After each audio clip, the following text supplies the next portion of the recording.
Aux confins de notre galaxie, il existe des extraterrestres surprenants, les SEPA.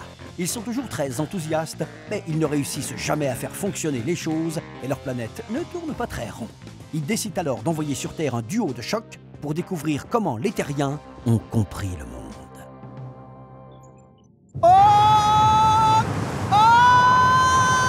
Zoom!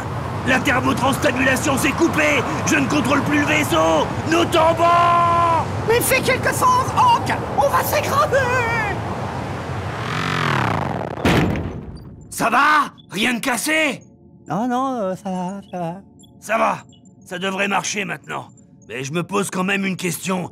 Et pourquoi quand le vaisseau est en panne près de la Terre, il tombe vers le sol? Ça, c'est une bonne question, ça, mais c'est pas... Ben reste pas planté là! Renseigne-toi! Bouge-toi!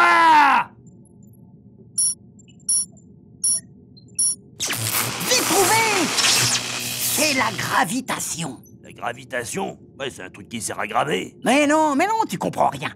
La gravitation, c'est une attraction. Exactement comme un aimant attire le fer grâce à la force magnétique.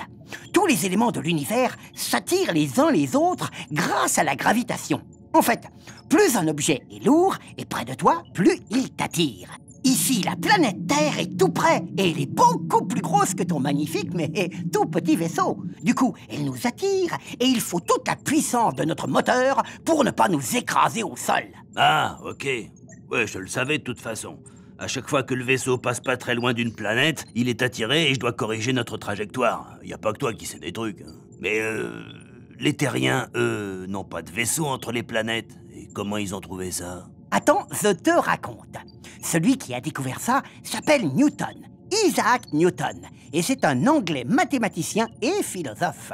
Un jour, il est dans son bureau et il se pose plein de questions sur l'espace, les mouvements du Soleil, de la Terre, de la Lune, enfin voilà quoi. Du coup, il regarde le ciel par la fenêtre de son bureau, mais il a beau réfléchir, il n'y comprend rien. Par contre, il voit une pomme tomber d'un arbre et elle s'écrase juste sous son nez. Une pomme qui tombe, et pourquoi pas un éléphant rose? En voyant tomber le fruit, il comprend que c'est la Terre qui l'attire et qu'elle attire tout ce qui passe à sa portée.